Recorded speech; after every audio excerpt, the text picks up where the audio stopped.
Everyone, I'm Krim. I'm starting to feel bad for Tesla owners. I'll be honest with y'all. I should specify Tesla car owners. If you bought a Cybertruck, I'll never feel bad for you because you bought that stupid car that's obviously a Decepticon, okay? And when Elon figures out how to free Megatron, you're fucked. But I do feel bad for Tesla car owners, especially the liberal ones, because I've never experienced purchase regret like I think they're experiencing it now. I've never regret anything that much, and I have a kid, right? Okay. It's not the punchline. This is a setup, you jerks. I have a kid, and when his mom was pregnant with him, I did what a lot of expecting parents do, and I started freaking out about the fact that my life was over.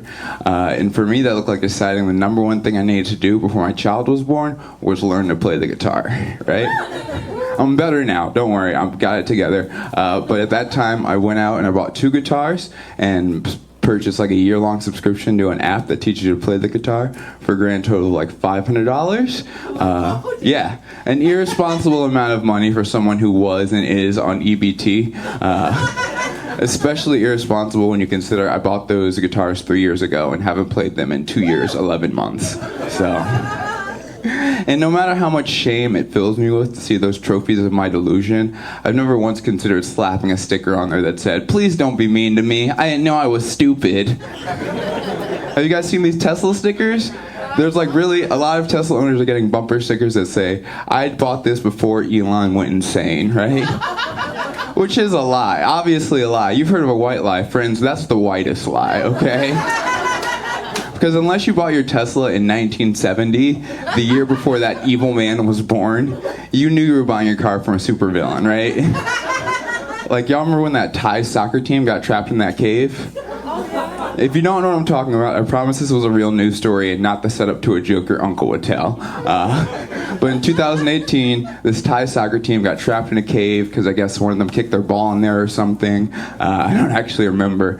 But it was this big international crisis, and everyone's like, "How are we going to save these kids?" And Elon was like, "I'll save the kids." And the Thai government was like, "Nah, nah, you seem too eager. You're like suspiciously eager." So they got this British guy to save the kids. And everyone's excited, the British guy saved the kids, except for Elon, who went online and called that guy a pedophile. Yeah, so you can't act like you didn't know he was insane. That was in 2018. You just thought he was insane in a way that would benefit you, right?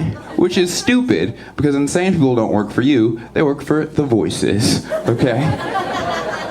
And despite the clear lack of accountability those stickers demonstrate, I still don't think it's nice. I still don't think it's cool that Tesla owners feel so embarrassed that they bought a bumper sticker. You know what I mean? That's a low level of shame. No one should feel that bad and like they're afraid of their cars getting vandalized. And that's not fair because, have y'all heard of Fords before? Some of you already know. If you don't know, Henry Ford, founder of Ford, inventor of all the cars, was a huge anti-Semite, like an open anti-Semite. Like Henry Ford hated the Jews like they were Chevys, okay? And then you got Volkswagen over here. If you don't know, Volkswagen was created by the Nazis, the literal Nazis with such hits as the Holocaust, right? Elon did 2 Nazi salutes. And people got really upset. Do you know how many Nazi salutes Hitler did? At least 3. I don't know, but it was at least 3.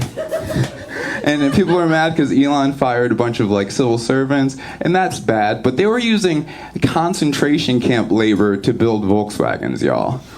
Like, I don't know who does or did PR for Volkswagen, but they're the best. They need to be studied, right? Because in 20 years, from 1950 to like 1970, Volkswagen went from being a Nazi tool to being a symbol for social consciousness and fighting the power, which is a reverse Kanye. It's actually crazy. So I don't think it's right that Tesla owners feel bad. I think we should actually all apologize to Tesla owners, or Volkswagen owners have to get a sticker that says, "I bought this after Hitler went insane." I'm originally from Atlanta, Georgia. Atlanta, Georgia is a place with too many black people. Black person laughed. All right, we're cool. Dude, there's so many black people in Atlanta, even though black people are nervous, right? Now I live in Oregon, a place with objectively too many white people, and I don't know, it freaks me out. Sometimes there's so many white people in Oregon, sometimes I get worried that I'm white. Does that make sense? Like, my racial dysphoria gets so bad, I have to drive to the nearest neighborhood park and windmill dunk a basketball just to feel grounded. Y'all have a good night.